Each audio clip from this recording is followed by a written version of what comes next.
Alors, si tu es africain qui habite en Europe, tu dois absolument écouter ces messages. L'Europe se transforme en une prison à ciel ouvert, sous nos yeux. Personne n'en parle. Occupé par l'actualité du pays et dans le live TikTok, ce n'est pas seulement notre avenir qui se joue, mais celle de nos enfants.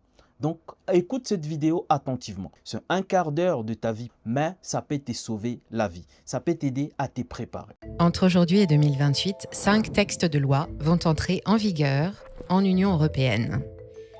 Ces 5 règlements paraissent raisonnables, pris séparément, mais assemblez-les et vous obtenez une architecture de contrôle inédite, le système de surveillance de masse le plus abouti en démocratie, au mépris des libertés fondamentales des Européens inscrites dans la Constitution.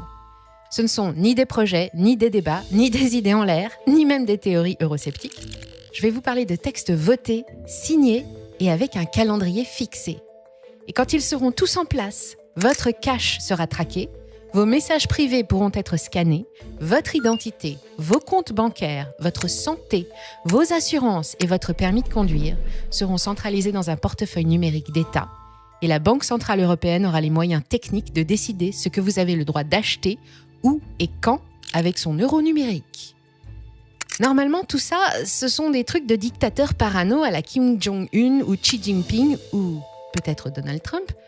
Et pourtant, ça se passe à Bruxelles, en même temps si proche et si loin des yeux des Français. Tout a été décidé par une commission que personne n'a élue, bien cachée derrière un drapeau géant qui hurle « Democracy !» en lettres jaunes de 3 mètres de haut. Dans cette vidéo, je vais vous expliquer ce que contiennent ces règlements et ce qu'ils vont changer pour vous.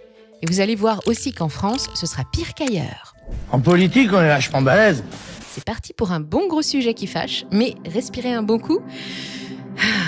Voilà, vous êtes prêts. D'ailleurs, 55% des Français souhaitent renforcer leur culture financière en 2025. Vie privée, anonymat, liberté de communiquer ou de vous déplacer, liberté de dépenser votre argent comme vous l'entendez. Il y a 10 ans en Europe, ces sujets n'en étaient pas. C'était des acquis, des évidences. Le genre de truc tellement normal qu'on n'y pense même pas, comme respirer, ouvrir un robinet ou aller se balader en forêt. Eh bien, préparez-vous, les choses vont changer.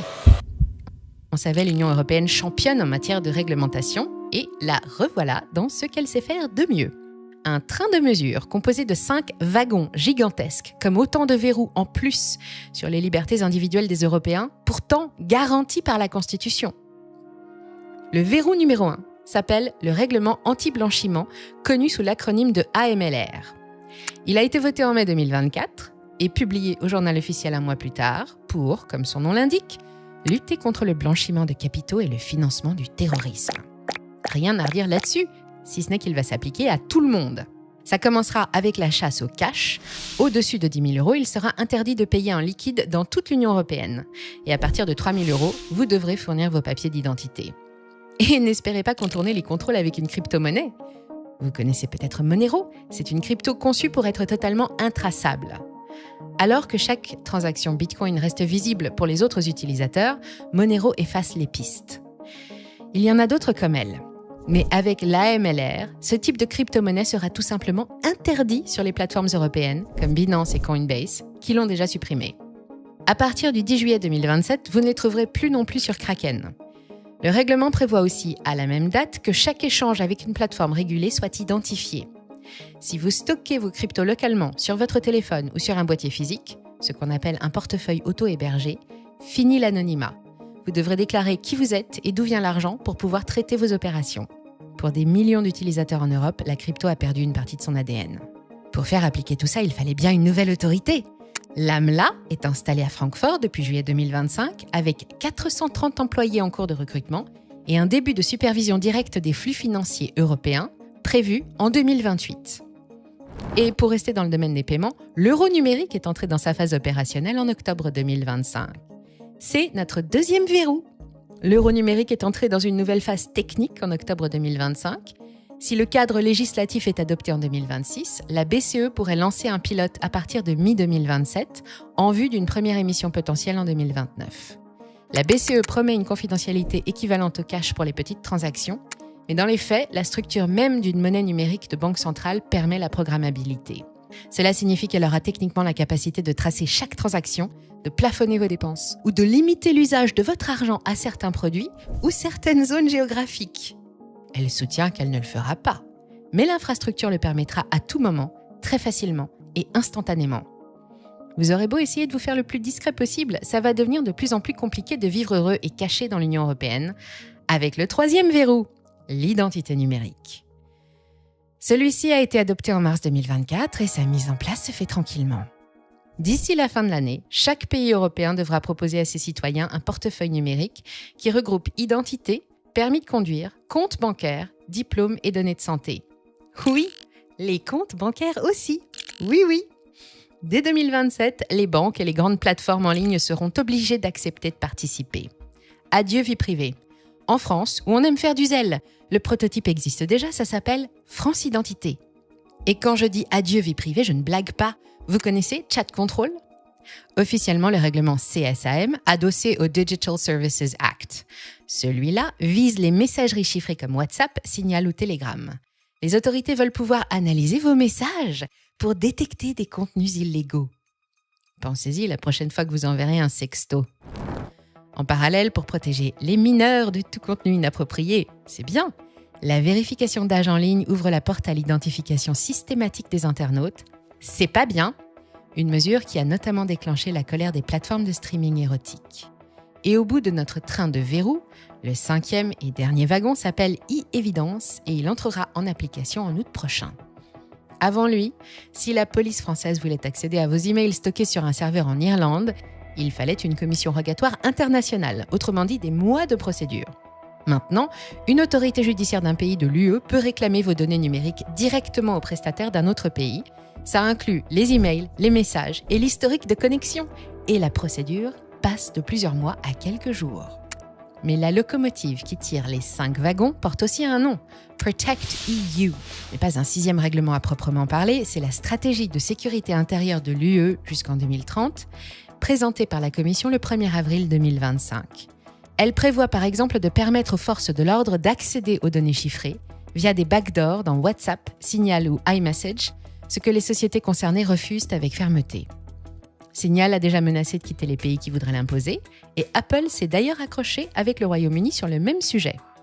En 2023, Londres a voté une loi qui exige des plateformes de cloud et des messageries qu'elles scannent sur vos messages pour détecter des contenus illégaux. Mais pour ça, il faut créer une porte dérobée dans le chiffrement, un accès secret que les autorités peuvent utiliser, mais que n'importe quel hacker pourrait exploiter aussi. Apple a refusé net avant de menacer de retirer iMessage et iCloud du pays, plutôt que de s'y plier. Le bras de fer se joue maintenant devant les tribunaux. Ce que Bruxelles propose avec Protect EU, c'est la même chose, mais pour 450 millions d'Européens. Elle propose aussi d'élargir Europol pour la transformer en quasi-agence de police opérationnelle européenne, sans se limiter à son rôle historique de coordinateur.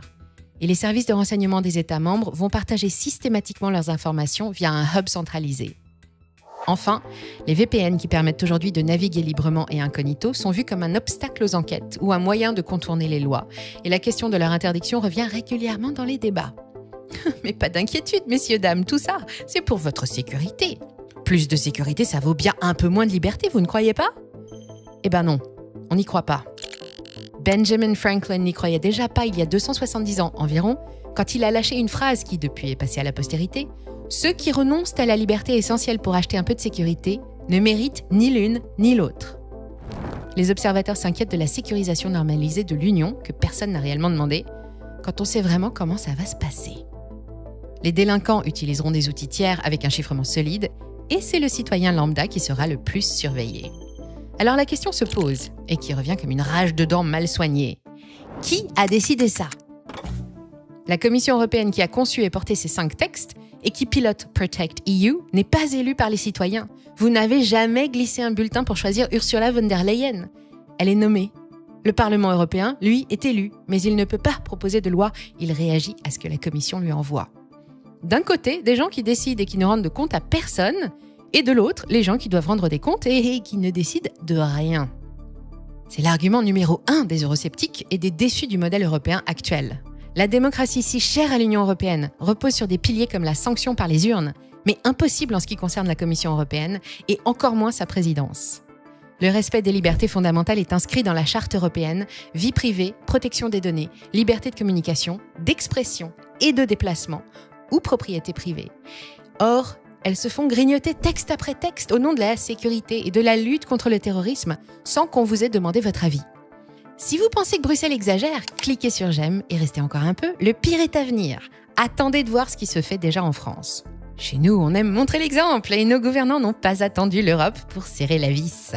Le plafond de paiement en liquide, plafonné à 1 000 € depuis 2015. 10 fois moins que ce que Bruxelles s'apprête à imposer. Première de la classe. Une loi oblige déjà les sites de vente entre particuliers comme Le Bon Coin ou eBay à renseigner l'administration fiscale sur les internautes qui réalisent plus de 3 000 € de ventes et plus de 20 ventes par an. Et ce n'est pas fini. La facturation électronique va devenir obligatoire pour tous les entrepreneurs, surtout les plus petits. Chaque facture émise, chaque euro encaissé sera transmis automatiquement à l'administration fiscale en temps réel. L'objectif officiel, comme d'habitude, est louable, lutter contre la fraude fiscale ou sociale. Mais dans les faits, ça revient à supprimer la dernière soupape de survie pour des centaines de milliers de petits indépendants. Le plombier qui dépanne un samedi, la couturière qui fait des retouches le soir, le prof particulier qui arrondit ses fins de mois, 10 000 € par an au mieux, 3 000 € de charges en moins. Ce ne sont pas des délinquants, ce sont des gens qui se construisent et qui consomment. Dans beaucoup de pays, ces petites activités non déclarées sont un tremplin. Et en France, une étude de l'ADI l'a confirmé en 2023. Les gens commencent dans l'ombre, se stabilisent, ils grandissent et ils finissent par tout déclarer quand ils en ont les moyens. En France, la facturation électronique est un filet conçu pour les petits poissons. Les gros passent au-dessus. Quand Google Irlande facture une pub à une société française, ça concerne le fisc irlandais par le jeu des flux intra-groupes, parce que 80% des activités de Google réalisées en France remontent à la maison mère en Irlande. À la fin, la facture n'est pas très élevée. Mais heureusement, l'Union européenne a une solution pour éviter ça. Une directive, une de plus. VIDA, c'est son nom, et projette d'imposer une facture numérique européenne sur tout le territoire, jusqu'en Irlande et au Luxembourg, pour rétablir l'équilibre et pallier le problème. Mais il faudra attendre 2030. On aurait peut-être plutôt dû commencer par là, non ? Enfin moi, je dis ça, je dis rien. Quoi qu'il pense de l'administration Trump, et on peut en penser beaucoup de choses, les dirigeants européens n'ont sûrement pas oublié le 14 février 2025. Ce jour-là, à Munich, le vice-président américain J.D. Vance a passé 19 minutes à faire la leçon à l'Europe entière. Devant un parterre de chefs d'État et de commissaires européens, il a dénoncé la montée des mesures liberticides sur le continent, les atteintes fréquentes à la liberté d'expression et pointé du doigt des élites qui décident sans écouter leur peuple.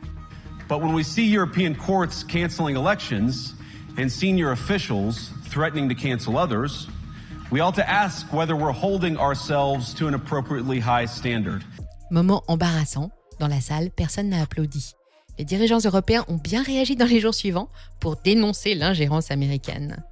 Mais sur le fond, les libertés qui reculent, personne ne l'a contredit.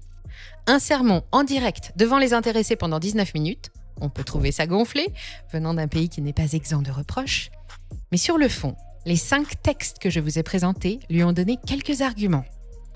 Vous pouvez trouver le discours facilement sur YouTube, mais je vous mets le lien dans le descriptif si l'envie vous prend d'aller l'écouter, et j'attends votre avis dans les commentaires. Face à ce constat alarmant sur la France, les plus avisés ne subissent pas, ils agissent et s'abonnent à notre newsletter. Alors, merci à toi qui as suivi la vidéo jusqu'au bout. Moi, c'est Rack Mentality. Ici, je te parle du développement communautaire du peuple africain. Si c'est un sujet intéressant pour toi, merci de t'abonner et surtout, n'oublie pas de me laisser ton avis dans les commentaires. Partage cette vidéo car c'est d'une utilité publique pour tous les Africains, surtout les Africains qui veulent rentrer en Afrique. Je pense que c'est le moment parce que l'Europe, ça devient de plus en plus compliqué, les amis. Il est temps de se réveiller, frères et sœurs. Debout, Africa, Rack Mentality.